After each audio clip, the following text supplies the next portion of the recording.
Ouais, vous êtes en forme? Ouais, vous n'êtes pas trop déprimé de la pluie, là? Non? Eh boy, hein? T'as le temps de regarder toutes les Star Wars, tous les Seigneurs des Anneaux, le Retour vers le futur. Temps de bien faire des belles choses. C'est vraiment le fun de voir aussi. Je pense que c'est la bonne place à être ce matin. C'est ici que ça se passe ce matin. Surtout que ce matin, j'ai encore le privilège de vous introduire quelqu'un qui s'est préparé et a travaillé fort pour vous livrer le message ce matin, mon ami Michael. Michael, ça fait des mois en fait qu'on se prépare pour ça. On continue la série dans l'Évangile selon Marc. Et notre désir à Ecclésia, c'est pas juste de faire un événement du dimanche matin, c'est aussi d'être c'est surtout d'être une communauté, une famille qui se voit comme en mission auprès de notre ville et auprès de notre monde. Donc, c'est pour ça que l'objectif, c'est pas juste de venir chaque dimanche, mais c'est aussi de former des gens à communiquer l'Évangile. Puis un de ces moyens-là, c'était de demander à quelques jeunes hommes ici à Ecclésia de se préparer pour apporter la parole de Dieu. Donc, Michael, ce matin, et puis j'aimerais ça juste prier pour lui et qu'on puisse être attentif à ce que Dieu veut faire en nous. Et ensuite, je te laisse la parole. OK? Merci. À prier. Jésus, on est ici devant toi et on reconnaît que c'est toi qui es le maître. Sans toi, il n'y aurait pas cet univers. Et sans toi, on serait sans but. On serait seul.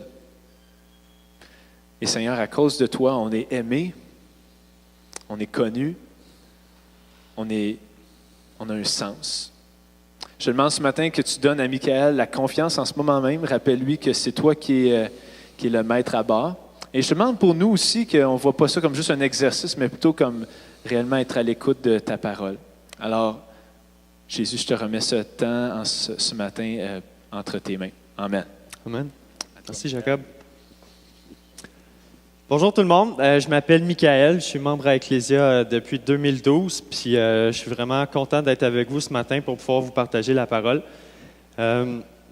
C'est l'automne passé, j'ai commencé à prendre une formation à Sembec, puis c'est un peu là que le désir de vous partager la parole ici en avant est né en moi, parce que j'apprenais tellement sur la parole de Dieu, puis je grandissais tellement dans ma foi qu'il y avait comme un trop-plein, puis ça avait envie de déborder. C'est pour ça que quand Jacob m'a demandé si je voulais participer à ça, j'ai tout de suite dit oui, même si ça représente un grand défi pour moi. Par contre, pour être franc, j'aurais jamais choisi le passage que je vais vous partager à matin. C'est le passage où Jésus chasse les lions dans les ports. Je me suis dit, ah non, c'est bien trop pour moi, les démons, les exorcismes, je veux pas faire ça. Mais je l'ai fait, et puis en faisant ma préparation, j'ai découvert que ce passage-là, il était très, très riche, puis qu'on découvre beaucoup de choses au sujet de Jésus. Il ne faut pas que j'oublie de respirer.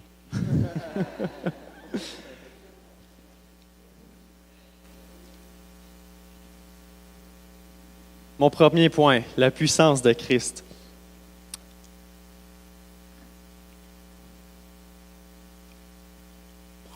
OK. Comme on le voit, l'identité de Christ révélée par ses actes. Depuis un certain temps, à Ecclésia, on fait une série sur l'Évangile de Marc.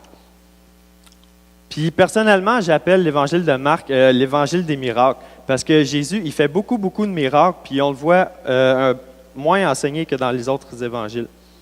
Jésus, il est beaucoup dans l'action. Puis on peut tous s'identifier à ça parce que on a tendance à se définir par ce qu'on fait. Comme moi, je suis un charpentier. Ce que je fais, je construis des maisons. Puis quand on rencontre quelqu'un aussi, c'est très, très rare qu'on lui demande « Qui es-tu? » On veut tout le temps savoir qu'est-ce qu'il fait dans la vie. Puis je pense que c'est normal un peu dans le fond parce qu'on veut valoriser ce qu'on fait. C'est pas mal la stratégie de Marc de révéler la nature divine de Jésus par ses actions, particulièrement par l'accomplissement de miracles. Le dictionnaire Larousse, il donne comme définition de miracle, c'est un phénomène interprété comme une intervention divine. Donc, ça vient directement de Dieu. Puis par ces miracles-là, Jésus il affirme que ce n'est pas juste un homme, mais il affirme être Dieu.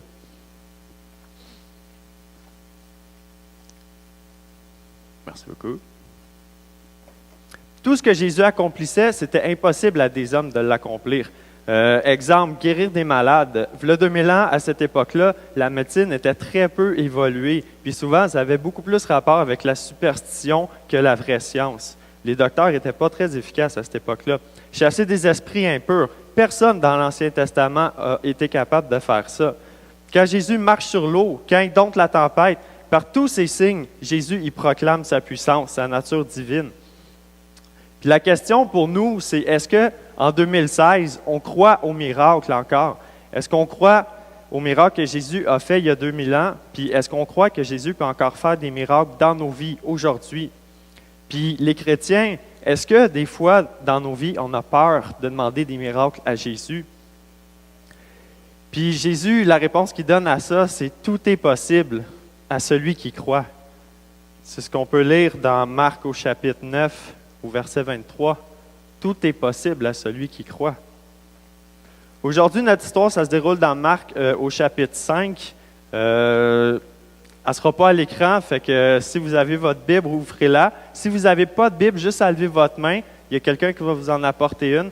C'est le cadeau d'Ecclésia pour vous ce matin. Puis si vous n'avez pas, si c'est votre première Bible aussi, moi je vous invite à remplir une carte connexion à l'arrière. Si c'est votre première Bible, vous allez sûrement avoir des questions. C'est beaucoup plus facile si vous quelqu'un qui est pour vous accompagner dans cette démarche-là.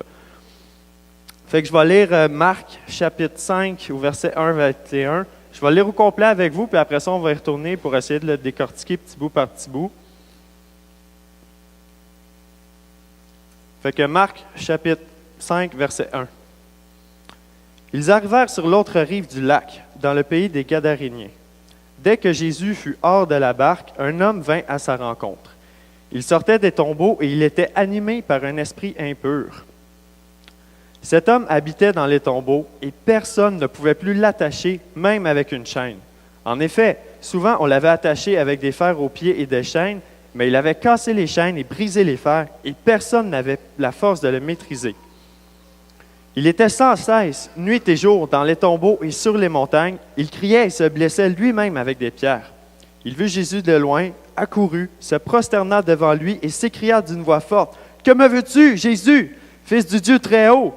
Je t'en supplie au nom de Dieu, ne me tourmente pas. » En effet, Jésus lui disait, « Sors de cet homme, esprit impur. » Il lui demanda, « Quel est ton nom? » « Mon nom est Légion, car nous sommes nombreux, répondit-il. Et il le suppliait avec insistance de ne pas les envoyer hors du pays. Il y avait là, vers la montagne, un grand troupeau de porcs en train de chercher à manger. Tous les démons le supplièrent, « Envoie-nous dans ces porcs afin que nous entrions en eux. » Il le leur permit aussitôt. Les esprits impurs sortirent de l'homme, entrèrent dans les porcs, et le troupeau se précipita du haut de la falaise dans le lac. Il y avait environ 2000 porcs, et ils se noyèrent dans le lac. Les gardiens du troupeau s'enfuirent et allèrent le raconter dans la ville et dans les campagnes. Les gens allaient voir ce qui était arrivé.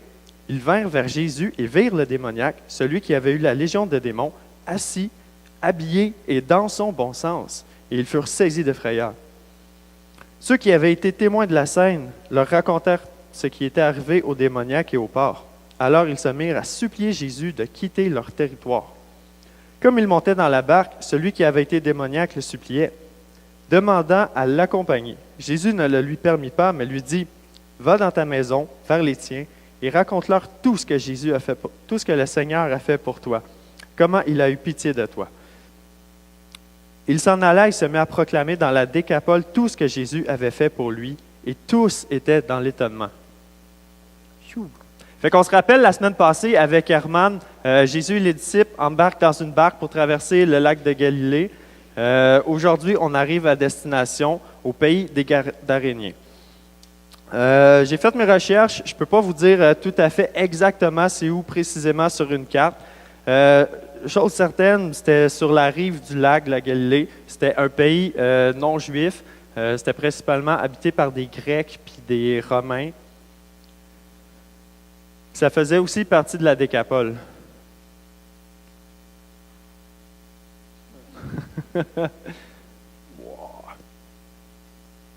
Fait que la Décapole, c'est la partie à droite en vert. Puis le point pas le plus petit point bleu en haut, mais l'autre juste en dessous, ça c'est la mer de Galilée. Fait que ça se situait là, ici. Puis la décapole, ce que c'est, déca ça veut dire 10, pôle ça veut dire ville, fait que c'est un regroupement de 10 villes. C'était 10 villes marchandes qui avaient décidé de se mettre ensemble pour être plus fortes, pour veiller à leurs intérêts. Fait que c'était quand même une assez grande région. Puis aussi on voit la partie en mauve, c'était la Galilée, fait que Jésus, c'était son château fort au début de son ministère. Puis là, il est allé dans notre histoire de l'autre bord de la mer.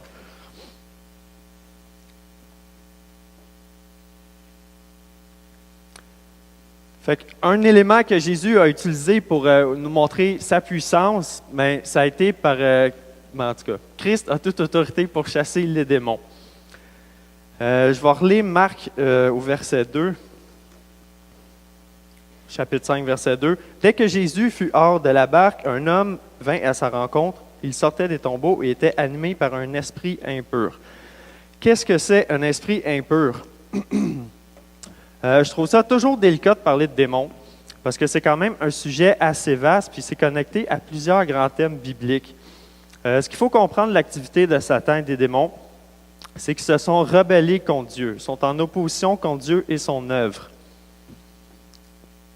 En Genèse 1, 31, lorsque Dieu a achevé son œuvre de création, on peut lire, Dieu regarda tout ce qu'il avait fait et constata que c'était très bon. Puis l'homme, nous, on faisait partie de ça. Juste avant, Genèse 1, 26, Dieu dit, faisons l'homme à notre image, à notre ressemblance.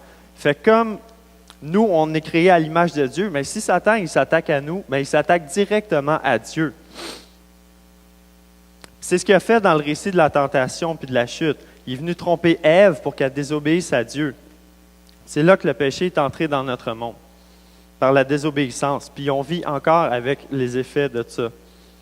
Puis oui, encore aujourd'hui, on peut subir des attaques ou des influences par les esprits impurs. Puis, dans ma tête à moi, c'est sûr que c'est pas comme dans les films, puis que les têtes tournent, puis c'est pas comme ça. On ne devient pas une marionnette manipulée par l'esprit impur. C'est comme plus quelque chose qui veut nous jouer dans la tête que de nous contrôler. Puis, pour être franc, c'est très difficile de savoir exactement comment ça agit puis comment le discerner parce que c'est quelque chose qui appartient au monde spirituel. Puis nous, par notre nature charnelle, on a de la difficulté à vraiment connecter avec la nature spirituelle.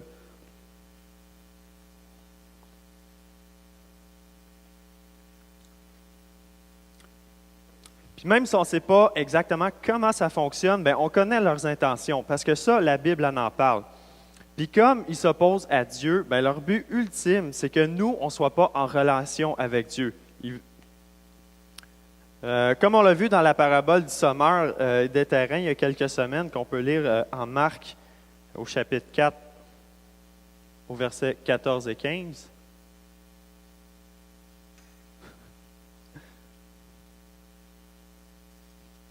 Le sommeur sème la parole. Certains sont le long du chemin où la parole est semée. Dès qu'ils l'ont entendue, Satan vient et enlève la parole qui a été semée en eux.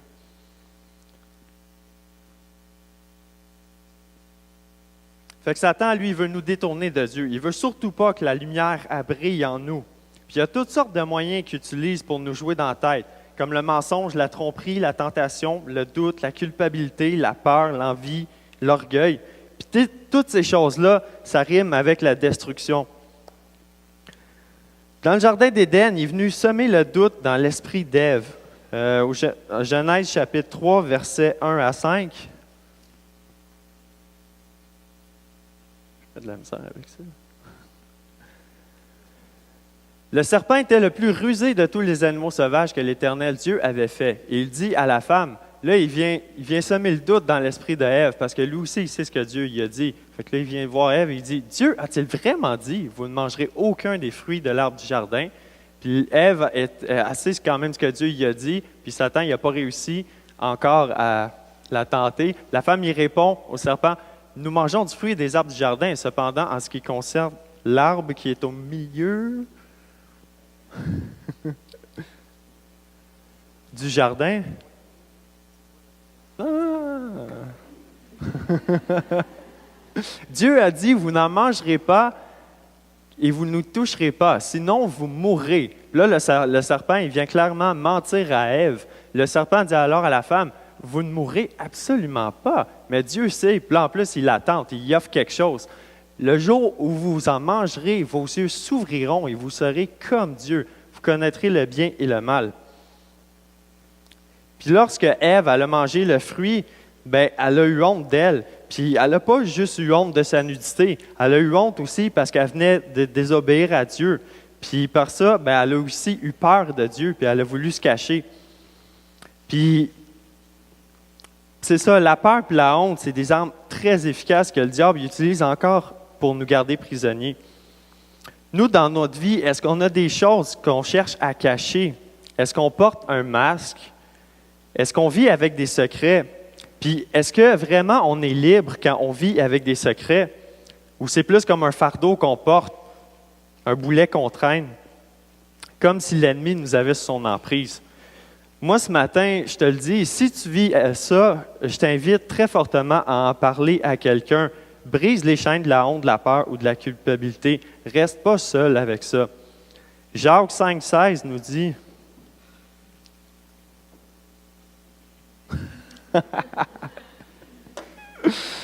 Avouez-vous donc vos fautes les uns aux autres et priez les uns pour les autres afin d'être guéris. La prière du juste agit avec une grande force. Avouez et priez afin d'être guéris. Avouer nos fautes, nos péchés ou l'abus qu'on a subi même, ça donne un coup à l'ennemi. Ça nous permet de mettre les choses en lumière, puis ça permet surtout à Christ d'agir.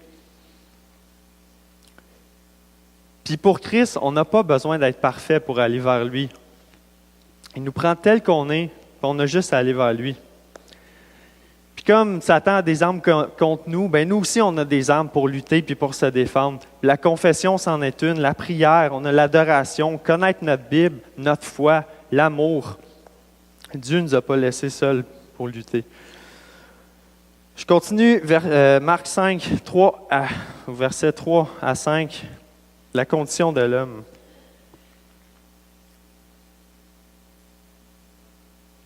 Cet homme habitait dans les tombeaux et personne ne pouvait plus l'attacher, même avec une chaîne. En effet, souvent, on l'avait attaché avec des fers aux pieds et des chaînes, mais il avait cassé les chaînes et brisé les fers et personne n'avait la force de le maîtriser. Il était sans cesse nuit et jour dans les tombeaux et sur les montagnes. Il criait et se blessait lui-même avec des pierres. Il vit dans les tombeaux. Ça nous donne comme indice que ce gars-là, il était très probablement exclu de son peuple. S'il vit là, c'est pas par choix, mais c'est parce qu'il n'y a aucune place à aller, il n'y a aucun refuge. Puis les tombeaux, les sépulcres à cette époque-là, c'était une cavité creusée dans le roc pour mettre les cadavres. Fait que ça pouvait servir d'abri de fortune si tu n'as aucun endroit où aller. Fait que le gars, il est très probablement exclu, rejeté par sa propre famille, même par ses amis. Puis en plus, il doit être rendu vraiment bizarre ou dérangeant ou dangereux pour que les gens veuillent l'attacher avec des chaînes puis le maîtriser. On voit aussi qu'il crie puis qu'il se blesse avec des pierres. Moi, je pense qu'il doit terriblement souffrir. Je ne sais pas pour vous, mais quand moi j'ai envie de crier, c'est soit parce que je suis vraiment en colère ou parce que j'ai très, très, très mal en dedans. Puis en plus, il se blesse avec des roches. L'automutilation, j'ai fait Google très rapidement, là, puis ce qui est ressorti, en gros, c'est que l'automutilation, c'est toujours lié à des troubles émotionnels. Fait que, comme on le voit, notre gars ici, il est vraiment perturbé, là, il est vraiment pas zen. Puis on vit tous, nous-mêmes, des tourments intérieurs. Puis je ne veux pas nécessairement dire que c'est des esprits qui nous tourmentent, tout le monde ici, qui provoque ces inquiétudes-là. Il faut quand même savoir que c'est une possibilité. Mais ce que je veux faire, c'est que de voir comment tout le monde ici, on peut s'approprier ce texte-là puis l'appliquer dans notre vie. Puis on a beau vivre dans une société de performance où ce qu'il ne faut surtout pas laisser paraître qu'on est vulnérable, bien, on vit quand même tous des difficultés. Moi, par exemple, tantôt, je vous ai partagé que j'avais le désir d'être ici, mais que ça représente un gros défi pour moi. Est-ce que je vais être bon? Est-ce que je vais être jugé? Est-ce que je vais bien performer? Est-ce que vous allez m'aimer? Moi, j'ai peur du rejet. C'est ça la voix dans ma tête. Il faut comprendre qu'être sur un stage, c'est vraiment pas mon élément préféré. Je suis pas le genre de gars qui cherche l'attention. Je suis vraiment le plus du genre de gars à fuir ou à être dans un coin. Je me rappelle en secondaire 5 pour une présentation orale. C'était à mon tour, la professeure m'a rappelé, je suis allé en avant, puis tout ce qui est sorti de ma bouche, c'est « ah ». J'étais vraiment terrorisé. Elle m'a dit « Michael, t'aimes-tu mieux passer demain? » Puis j'ai dit « Oui », puis je me suis pitché sur ma chaise. Puis le lendemain, je suis revenu, puis je me suis caché comme ça en arrière de ma feuille, puis j'ai lu tout le long. Aussi, au cégep, même situation, j'ai fait un deck en art plastique. Je ne vais pas vous expliquer pourquoi j'ai choisi l'art plastique. Mais j'ai jamais eu le papier qui disait que j'ai fait ça, parce que j'ai fini tous mes cours d'art, mais j'ai jamais fait français puis anglais. Parce que dès que le moment venait de faire une présentation orale, ben moi, je disparaissais de ce cours-là. Puis en plus, Jacob, pour nous préparer, moi, la nouvelle gang de gars qui allait enseigner, il y avait moi, Herman, Benoît puis Zach. Il nous a donné des petits ateliers pour nous aider à nous préparer. Puis, je me rappelle, à notre première rencontre, Jacob, il a lu un verset, puis il nous a parlé un peu de l'importance de partager la parole. Puis, il a dit quelque chose comme, si la parole n'est pas partagée dans l'Église, ben l'Église, elle meurt. Puis moi, ça fait « Oh! » J'ai pris ça sur mes épaules, puis ça a été lourd. Puis le lendemain, j'étais vraiment découragé. Puis il faut dire que aussi, mon premier réflexe, ça n'a pas été de me tourner vers Dieu. Je l'ai mis sur mes épaules, puis c'était bien trop gros pour moi. Fait que qu'est-ce que je fais aujourd'hui, ici, à matin, en train de braver ma crainte, même si j'ai la chienne? Bien, c'est parce que j'ai fini par mettre ma confiance en Dieu. Si moi, je ne peux pas, bien lui, il peut me donner la force de le faire. Il peut me libérer de mon tourment. Puis est-ce que ça me garantit que je vais être bon? Sûrement pas. Mais c'est ça. Mais je suis quand même convaincu que lui, il va quand même agir. Il va quand même toucher votre cœur aujourd'hui. Au moins une personne. Puis pas parce que c'est moi qui le fais, mais c'est parce que c'est sa parole à lui. Mes peurs sont irrationnelles, puis ça ne devrait pas être un obstacle à ce que je puisse faire des choses. Christ il est plus fort que ça, puis ses voix sont certainement meilleures que les miennes. Puis j'ai deux choix. Soit que j'écoute le mensonge qu'il y a dans ma tête, puis mes peurs, puis que je manque plein d'opportunités. Je manque surtout l'occasion d'être comme Dieu m'a créé. Où je me dis, Seigneur, aide-moi à faire ça. Donne-moi la force. Moi, tout seul, j'y arrive pas.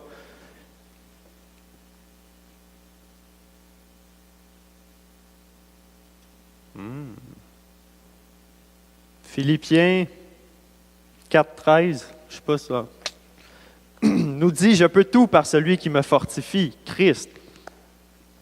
Puis moi, je vous demande aujourd'hui, c'est quoi votre tourment? Qu'est-ce qui vous pèse lourd comme un fardeau? Qu'est-ce qui vous épuise, qui draine votre énergie? Qu'est-ce qui vous empêche d'avancer? Bien, Christ, il a le pouvoir de vous libérer de ça. Puis la paix, Christ, il a le pouvoir de vous donner la paix. Puis la paix, bien, c'est l'absence de conflit. C'est arrêter de lutter, c'est arrêter d'être tiraillé. C'est la paix ici, puis la paix ici. C'est ça mon deuxième point. C'est la puissance de Christ pour nous libérer. On continue au verset 6 à 10. Il vit Jésus de loin, accourut, se prosterna devant lui et s'écria d'une voix forte, « Que me veux-tu, Jésus, Fils du Dieu très haut? Je t'en supplie, au nom de Dieu, ne me tourmente pas. » En effet, Jésus lui disait, « Sors de cet homme, esprit impur. » Et lui demanda, « Quel est ton nom? » »« Mon nom est Légion, car nous sommes nombreux, répondit-il. Et il le supplia avec insistance de ne pas les envoyer hors du pays. Christ a le pouvoir de nous libérer. Ce qui est surprenant ici, c'est que l'esprit impur, il démontre sa soumission en même temps que son opposition envers Jésus. Il court vers lui, il se prosterne, fait qu'il montre sa soumission, mais il se met à crier contre lui, fait qu'il démontre clairement son opposition aussi. Ce n'est pas tant un choix pour lui de se prosterner, mais c'est vraiment parce que Jésus, il a toute autorité sur lui. Jésus, c'est le roi, le Seigneur des seigneurs. Il domine sur tout, même sur les esprits impurs. Légion supplie Jésus de ne pas le tourmenter. Il sait que son sort à la fin, c'est ça, l'enfer, les tourments éternels. Lui, il n'a pas de chance de s'en sauver. Puis il sait aussi que c'est Jésus qui va l'envoyer là. Fait que c'est pour ça qu'il supplie. Il ne veut pas aller là tout de suite. Il a peur des tourments.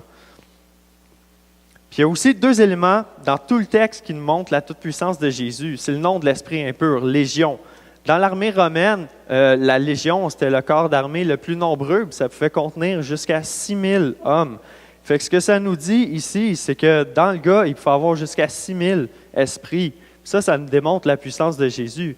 Jésus, un homme, un seul, qui a réussi à chasser les milliers d'esprits. Comme ça. Fait que imaginez ce qu'il peut faire dans votre vie. L'autre élément, c'était un peu plus haut dans le texte, ça disait que plus personne n'avait la force de maîtriser l'homme, de l'attacher avec des chaînes. Mais Jésus, lui, il a été capable de le maîtriser. Puis il ne l'a pas maîtrisé physiquement, il ne l'a pas attaché, il l'a libéré, il a donné la paix. Il a calmé son tourment intérieur. Puis Jésus, il peut faire ça dans votre cœur aussi. Moi, je me dis que ce gars-là, il devait être méga malheureux, tellement tourmenté qu'il est devenu fou. Puis on n'est pas tous un peu comme ça. On n'est pas tous un peu démunis face à la vie, aux gens, aux relations, aux mauvais choix qu'on fait, parce que dans le fond, on ne sait pas trop ce qu'on fait. On cherche tout le temps notre bien, mais finalement, avec le recul, des fois, on se rend compte, c'était peut-être une mauvaise décision que j'ai prise là. Puis Jésus, ce qu'il a dit à ce gars-là, il dit à toi aussi ce matin. On peut le lire dans Matthieu au chapitre 11, verset 28. « Venez à moi, vous tous qui êtes fatigués et courbés sous un fardeau, et je vous donnerai du repos. Acceptez mes exigences et laissez-vous instruire par moi, car je suis doux et humble de cœur. Vous trouverez le repos pour votre âme. En effet, mes exigences sont bonnes et mon fardeau léger. »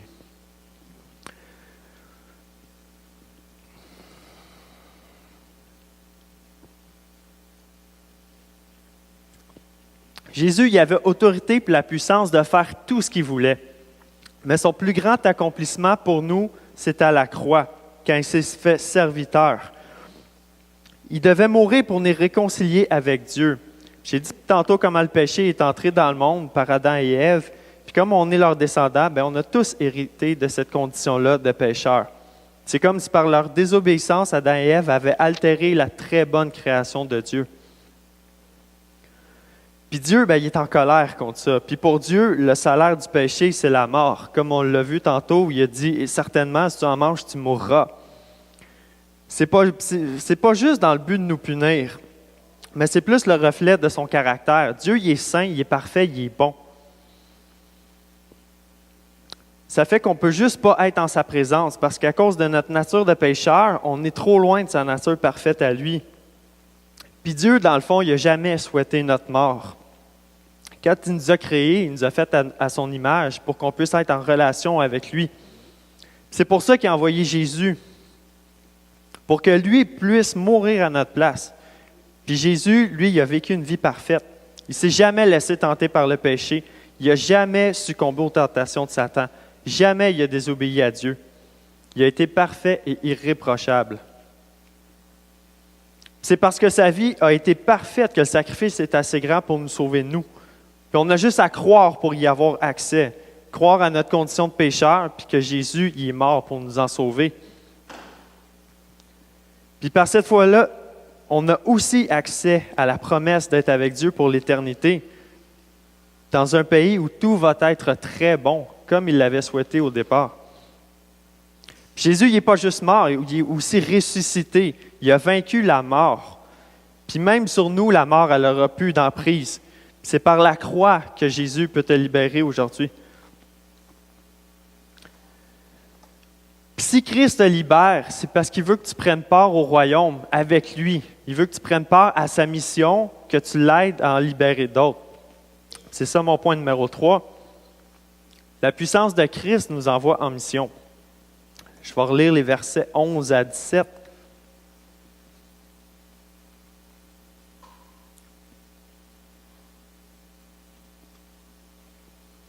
Il y avait là vers la montagne un grand troupeau de porcs en train de chercher à manger.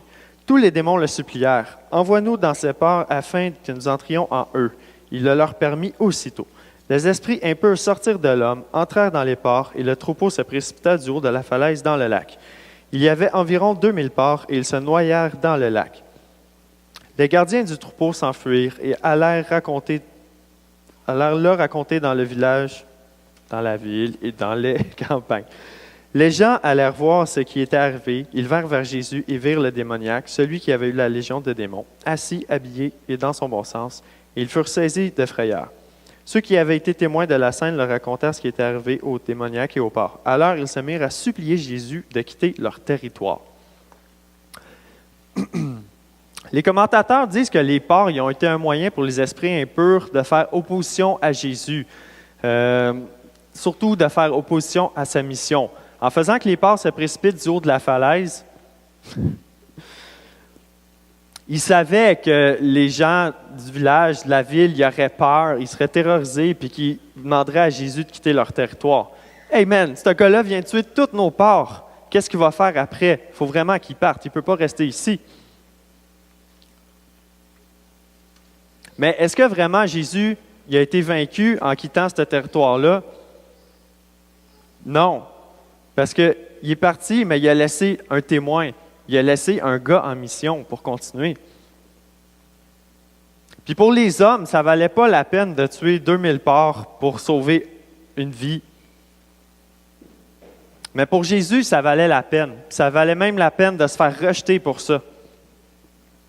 Juste pour sauver un gars. Parce que la vie de ce gars-là, elle avait de la valeur aux yeux de Dieu. Puis nos vies, ta vie à toi, elle a de la valeur pour Dieu. Parce qu'il t'a créé, il t'aime, puis il veut que tu participes à son royaume. Versets 18 à 20. Comme il montait dans la barque, celui qui avait été démoniaque le suppliait, demanda à l'accompagner. Jésus ne le lui permit pas, mais lui dit, « Va dans ta maison, vers les tiens, et raconte-leur tout ce que le Seigneur a fait pour toi. Comment il a eu pitié de toi. » Et il s'en alla et se mit à proclamer dans la Décapole tout ce que Jésus avait fait pour lui, et tous étaient dans l'étonnement. Puis est-ce que la stratégie de Légion a fonctionné? Est-ce que vraiment il a réussi à stopper Jésus dans sa mission?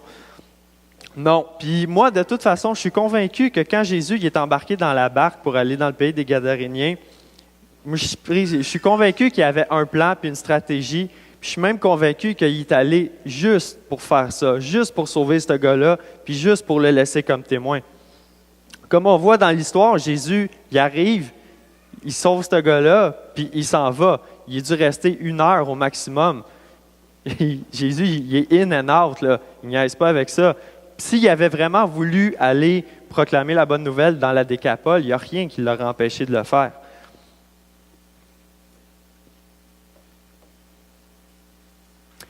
Puis être en mission pour Jésus, ça ne représente pas une lourde tâche.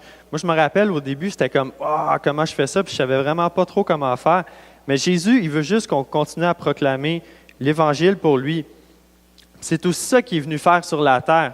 Il est venu équiper des hommes, des femmes pour continuer à parler de ce qu'il a fait. C'est pas obligé d'être compliqué. Comme notre gars dans l'histoire, il est juste allé donner son témoignage. C'est juste ça. Comment Jésus l'avait sauvé. Puis est-ce que nous, dans nos vies, on est capable de donner notre témoignage? Est-ce qu'on est capable de raconter comment Dieu nous a sauvés, comment il est venu nous chercher, comment il a fait des miracles dans notre vie? C'est juste ça.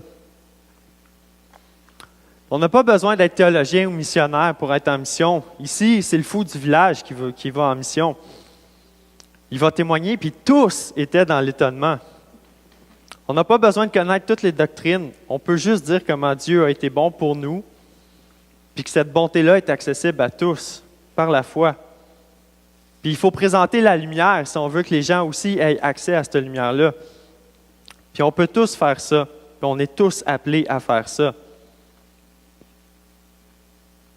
1 Pierre 2,9 nous dit « Vous, au contraire, vous êtes un peuple choisi, des prêtres royaux, une nation sainte, un peuple racheté afin de proclamer les louanges de celui qui vous a appelé des ténèbres à sa merveilleuse lumière. » Puis on peut prendre l'histoire d'aujourd'hui comme modèle pour témoigner. Il y a 3 éléments qu'on peut calquer que Jésus nous apprend aujourd'hui. Il y a l'acceptation. Jésus va vers les autres, qu'importe leurs conditions. Ici, le gars il était exclu, rejeté, méprisé. Mais Jésus il est quand même allé vers lui, sans le juger. Jésus, il répond à un besoin. On peut appeler ça les œuvres, la charité. On peut juste appeler ça l'amour. Puis 3, Jésus nous montre l'obéissance aussi. Le gars, à la fin, il veut suivre Jésus, mais Jésus, il dit pas ta volonté, mais ma volonté. Puis l'obéissance envers Dieu, souvent, on se dit c'est rigide, c'est plate. Mais c'est une bonne chose pour nous. Dieu, il est bon, ses commandements sont bons. Puis si on obéit, on peut juste goûter aux bénédictions. Puis un autre moyen d'être en mission, c'est par le ministère Une vie renouvelée. C'est un ministère que j'ai grandement à cœur, puis je vais prendre un petit peu de temps pour vous en parler ce matin, parce que quand Alex a prêché l'autre fois, il a demandé « Levez la main ceux qui connaissent ça », puis pour être franc, il n'y a pas beaucoup de mains qui se sont levées. Fait que moi, j'ai vraiment eu à cœur de vous en parler un peu plus ce matin. Puis en plus, l'histoire d'un matin, c'est parfait pour illustrer ce qu'on veut faire avec ce ministère-là. C'est vraiment de présenter Jésus aux gens pour pouvoir se libérer de nos blessures, nos dépendances, puis nos complexes. Puis ces 3 mots-là, pour pas que ça reste abstrait, je vais vous donner des exemples. Blessure, ça peut être l'abus, le divorce, une amitié brisée, la perte d'un être cher, un avortement, tout ce qu'on a vécu puis qui nous a laissé de la douleur. Quand je parle de complexe, la peur, le stress, l'anxiété, la colère, l'apparence du corps, la codépendance, la dépression, la jalousie, l'impatience, l'impulsivité. Ici, la liste, elle peut vraiment être interminable, mais c'est tout un peu nos défauts de caractère, dans le fond.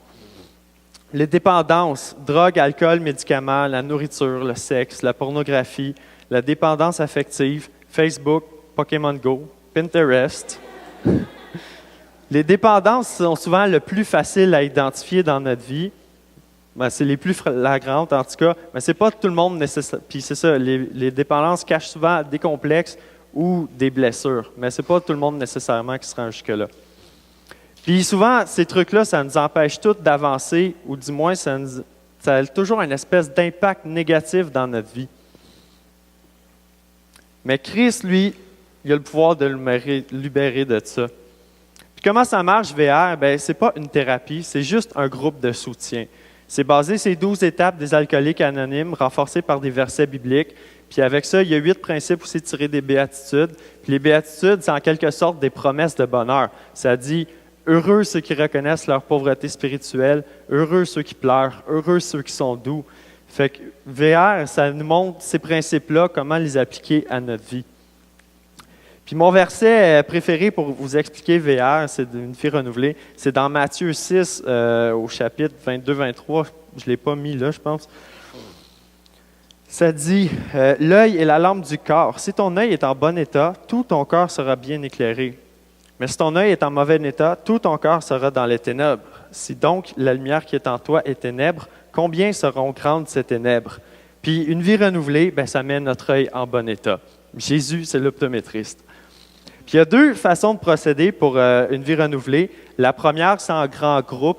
On ne l'offre pas encore ici à Ecclésia, puis on ne sait pas non plus quand on va être capable de l'offrir. Mais la vision, c'est un peu qu'on puisse ouvrir nos portes le vendredi soir, que les gens puissent venir ici, être accueillis, trouver un endroit sécuritaire où il n'y a pas de tabou, puis surtout pas de jugement. Que les gens puissent être aimés, accueillis, puis grandir.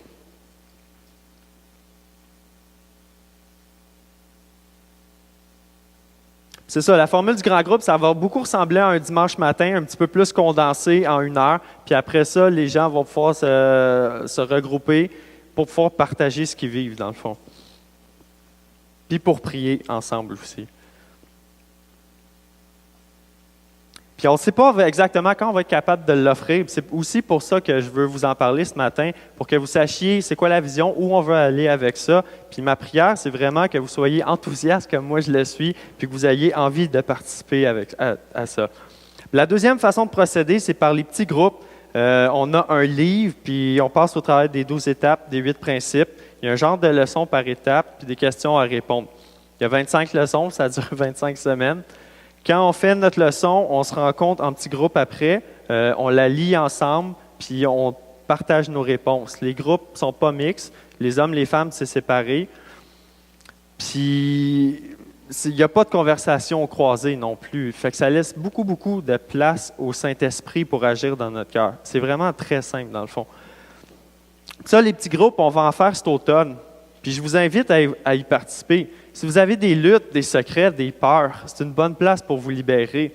On sait tous que c'est Christ qui peut nous libérer, mais des fois, on ne sait juste pas comment aller vers lui. Si vous dites que votre problème est trop petit pour VR, ben, attendez pas que votre problème devienne une légion.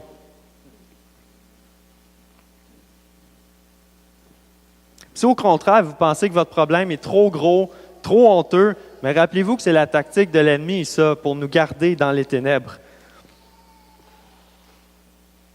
Si vous êtes en bonne santé spirituellement, ben, je vous invite quand même à y participer pour découvrir un peu plus en profondeur c'est quoi, puis pour peut-être pouvoir aider d'autres gens à découvrir Jésus à travers ça, pour pouvoir faire des disciples. Si tout ça, ce n'est pas possible, ben, je vous invite quand même à prier pour le ministère, pour l'équipe de leadership. Présentement, on travaille beaucoup, on travaille très fort pour monter ça. Puis, c'est ça. Si vous avez plus de questions, vous pourriez aller voir Jen ou Alex plus tard, ou moi. Puis, on va essayer d'être présent aussi au mois de septembre, donner plus d'informations, puis venir faire témoigner les gens qui l'ont fait. Ça reste à suivre. Puis, le but du ministère, dans le fond, c'est vraiment de s'approcher de Christ pour être libéré, comme on l'a vu dans notre histoire un matin. Puis, dans le fond, c'est juste une approche différente de présenter l'Évangile. Souvent, les gens veulent rien savoir de Jésus, puis quand ils veulent rien savoir, il n'y a vraiment rien à faire.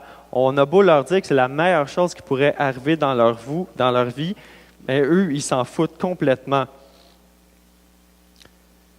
Mais si Jésus il vient faire un miracle dans leur vie, ben là, ils vont être prêts puis disposés à vouloir rencontrer puis connaître Jésus.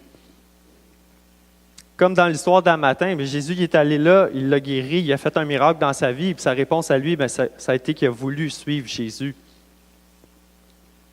Parce qu'il avait goûté au miracle dans sa vie. Il avait goûté ce que Jésus pouvait faire. Je vais inviter les musiciens à me rejoindre sur la scène. Je vais terminer par un mot de prière. Seigneur, je te remercie pour l'occasion que tu m'as donnée ce matin de partager ta parole.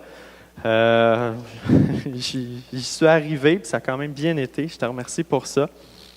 Puis Jésus, on a vu aujourd'hui que dans ta parole, tu es tout puissant, puis tu peux tout faire. Je te prie aujourd'hui que si les gens ont peur d'aller vers toi, je te prie que vraiment tu brises ces barrières-là pour qu'on puisse goûter comment c'est bon d'être en ta présence, comment tu peux donner la paix et le repos à notre âme, comment vraiment tu peux transformer nos vies. Amen.